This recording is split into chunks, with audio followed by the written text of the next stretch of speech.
In a world that frequently emphasizes kindness, sympathy, and understanding, the notion of not being gentle with everyone may seem counterintuitive. Nonetheless, Buddhism presents a profound perspective on this matter. Gautam Buddha, the enlightened sage who established Buddhism over 2 millennia ago, imparted invaluable wisdom that transcends mere politeness. His teachings delve deeply into the essence of human relationships, inner serenity, and spiritual growth.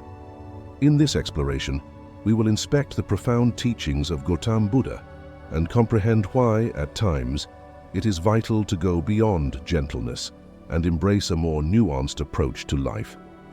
At the age of 29, Gautam embarked on a spiritual journey to seek answers to the fundamental questions of existence, why we suffer, and how we can attain lasting happiness and inner peace.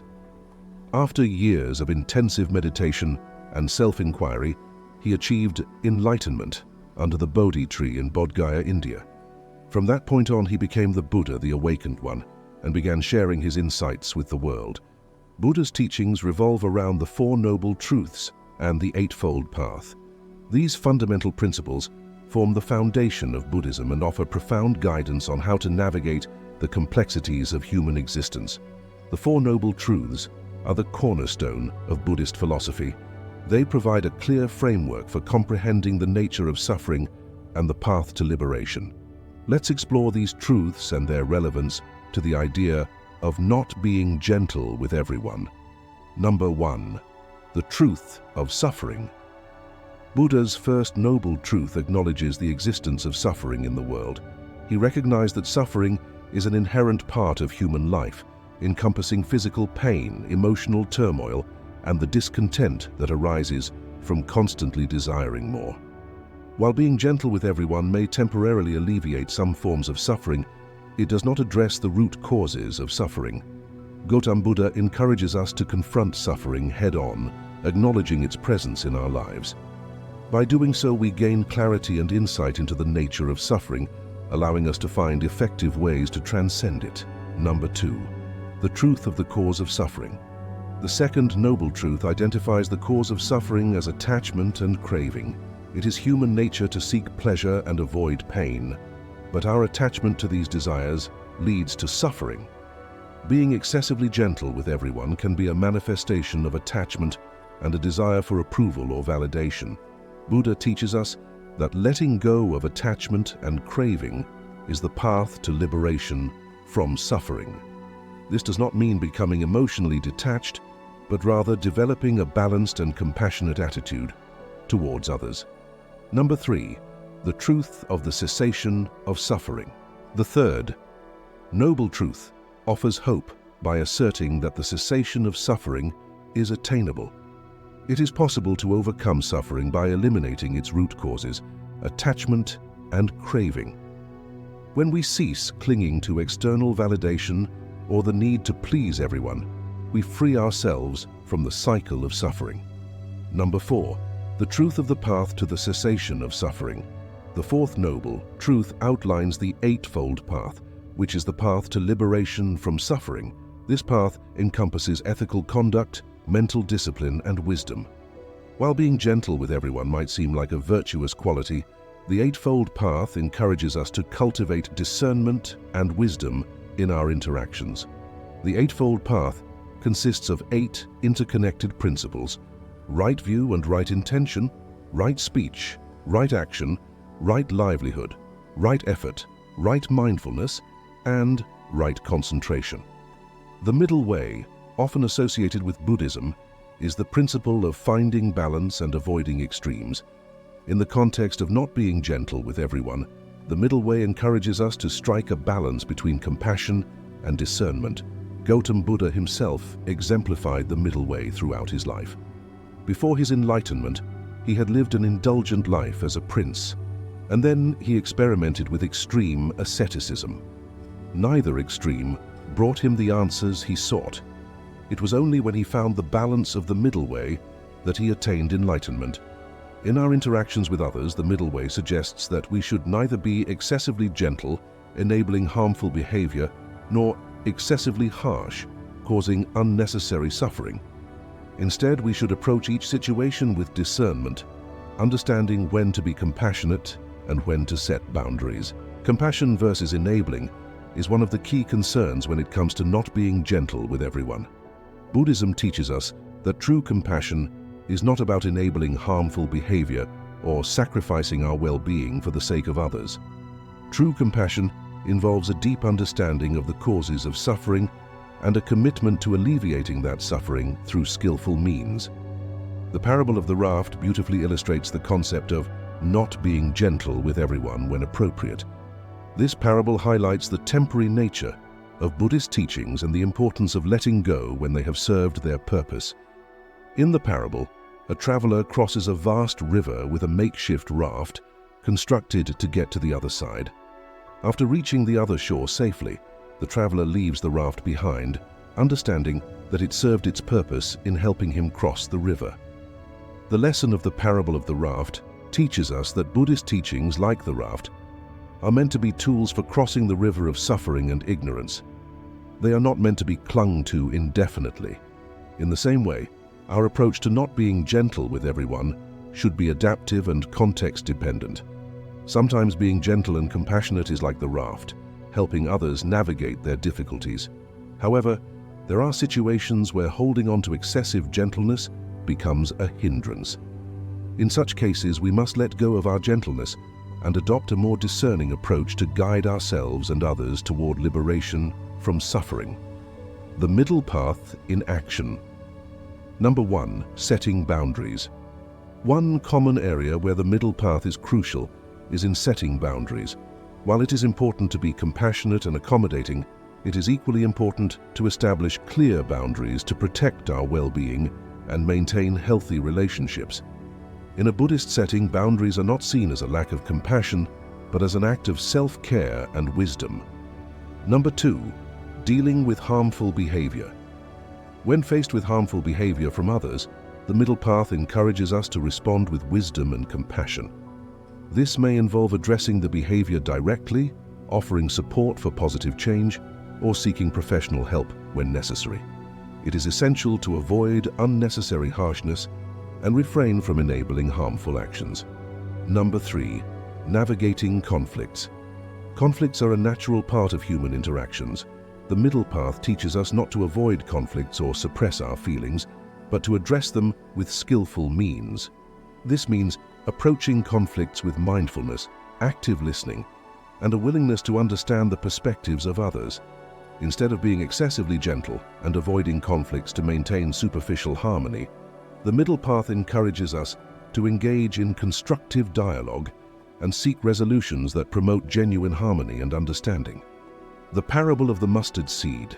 The parable of the mustard seed revolves around a grieving mother who has lost her child.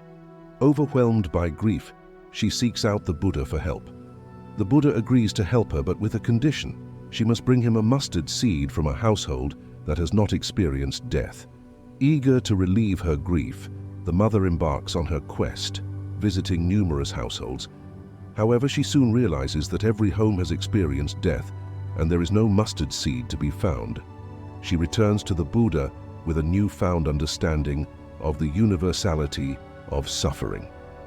The lesson of the parable of the mustard seed teaches us that suffering is an intrinsic part of human existence. Everyone experiences loss, pain, and sorrow at some point in their lives. In the context of not being gentle with everyone, this parable reminds us that gentleness alone cannot eradicate suffering. Gentleness may provide temporary comfort, but it does not address the deeper existential questions and challenges that all individuals face.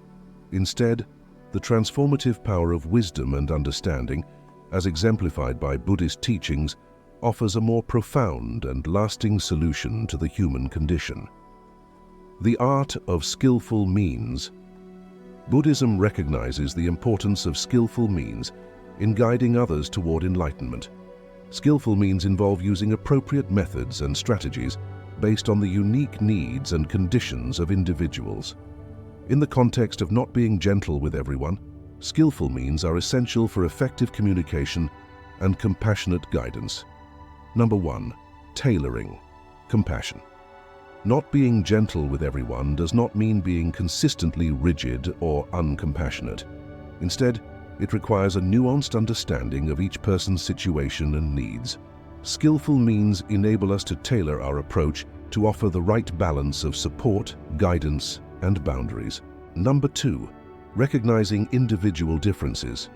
Each person is unique and their paths to happiness and well-being differ. While some may benefit from a gentle and compassionate approach, others may require more direct and assertive guidance. Skillful means recognizing these individual differences and adapting our interactions accordingly. Number 3, empathy and active listening. Skillful means also involve active listening and empathy. By deeply understanding the experiences and emotions of others, we can respond with greater wisdom and compassion. This approach allows us to offer meaningful support and guidance without compromising our well-being. Embracing impermanence. Impermanence is one of the fundamental truths in Buddhism. It teaches us that all things, including our emotions and relationships, are subject to change and transience. Understanding impermanence is essential in the context of not being gentle with everyone. Number 1, the impermanence of emotions. Our emotions are ever-changing, often influenced by external circumstances. Being excessively gentle or harsh in response to our emotions can lead to instability in our relationships. Recognizing the impermanence of emotions allows us to respond with equanimity and wisdom. Number 2, the impermanence of relationships. Even the closest relationships in our lives are impermanent. People change, circumstances change, and relationships evolve. Understanding impermanence allows us to appreciate the beauty of each moment, while also being prepared for the inevitable changes that life brings. Number 3, letting go. Impermanence teaches us the art of letting go. It reminds us that clinging to rigid notions of being gentle with everyone is futile. Instead, we can approach our relationships and interactions with a sense of openness and adaptability, allowing them to naturally evolve and transform. Mindfulness and self-compassion. Mindfulness is a central practice in Buddhism, involving cultivating awareness of the present moment without judgment. Mindfulness and self-compassion become our allies in the journey of not being gentle with everyone. Number 1, self-compassion. Mindfulness encourages us to extend compassion to ourselves. In the quest to not be excessively gentle, we must remember that self-care and self-compassion are essential.